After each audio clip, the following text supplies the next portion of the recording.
In the 1960s, 2 million people lived in Detroit. Less than 900,000 live here today. Homes like factories are shuttered, the last elected mayor is in jail, and the football team lost all its games last season. In a city short on optimism, this woman is known as an apostle of hope. It doesn't happen unless we all hang in there together and say, we're not going to be intimidated by this. God bless you. Keep up the fight. Eleanor Josaitis has brought reconciliation, even created an island of prosperity in one of America's most distressed and racially polarized cities. She's equally at ease whether among childcare workers organizing for better pay or Detroit's glitterati, like General Motors CEO Rick Wagoner. Right, she's my hero. Oh, listen to him. Ours too. Thank you, Really. Thanks for everything Love you do, you, all right? Love you. Right, same.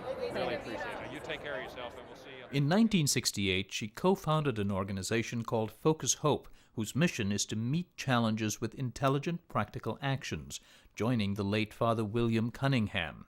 They began working in Detroit to heal the growing racial divide in a riot-torn city. William Jones, a former Chrysler executive, recently became the group's CEO. Eleanor stands about 5'3" and generally is the tallest person in the room. And I can say that. I'm 6'7" myself, but generally she's a person that everybody sees. She's also very, very compelling in terms of presenting the story of Focus Hope. In the 1960s, when whites were leaving in droves for the suburbs, Josaitis did the opposite. She took her family, including 5 children, and moved from the suburbs into Detroit to help Father Cunningham. It was a controversial move that provoked a painful family rift. Were there challenging times? Extremely challenging. Like when my mother hired an attorney to take my 5 children away from me. But if I'd have kept that pain in my heart, I'd never been able to accomplish what we've done. Focus Hope began by distributing winter clothes and surplus government food commodities. But then it took on a very different challenge. In 1970, it sued Michigan's largest insurance company for race discrimination. The litigation lasted 13 years, which saw powerful early supporters pull away. The foundations left us, the corporations, the trust funds. You see, you get a lot of hugs and kisses and God bless yous when you're providing food to people. But when you're challenging a society or an institution, it's not considered proper. We won $10 million for the people that were discriminated against, and we have a trust fund that we will manage for 25 years. Funders gradually returned, including eventually the insurance company they sued. The money it received allowed Focus Hope to expand exponentially, serving all sectors of the community, from small children to hungry adults. But perhaps its biggest focus was helping people get jobs. It targeted teenagers with special classes to boost their English and math skills. They were also taught discipline. Any drugs, even tardiness to class, meant immediate dismissal, Father Cunningham told us when we first started covering the organization in 1992. We're not in the business of saving souls here. We're in the business of providing serious performance capabilities to young black men and women and others. Focus Hope also provided vocational training, bringing together former auto workers who'd retired to the suburbs with inner-city students. The kids, like Andre Reynolds, dreamed big dreams when we met him 16 years ago. So if they have a problem, let's just say in Germany or Japan, they would say, well, who can we get can solve the problem? They say, well, call Andre Reynolds. Where is he? Well, last I heard, he was in Washington. So they call me up and I fly down to Japan, and I won't need a translator because I already know the language myself. See? Focus Hope dreamed big too, lobbying both industry and government for funds in the early 90s to turn a shuttered Ford factory into a cutting-edge center for advanced technologies. Father Cunningham said it would have an impact way beyond those being trained within. That's good of you, Senator. Thank you. God bless you. Check for $20 million. In the center of Detroit, where the little kids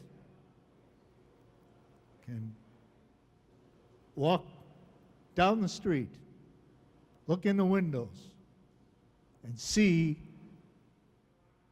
their older brothers and sisters in the highest ranks of technology. What a marvelous thing that is to see. Focus Hope's fortunes rose along with the car companies in the mid-90s, becoming a part supplier to the industry and plowing all profits back into its programs. However, with growing outsourcing and slumping fortunes at the Big Three, this grand teaching factory experiment mostly came to an end.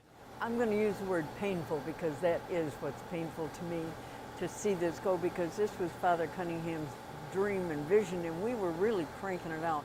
Today, Focus Hope's annual budget, around $25 million, is about a third of its peak a few years ago, mostly because it got out of the parts manufacturing business. A lot of people will watch this and say, you built this whole thing for an industry that pulled the rug out from under you.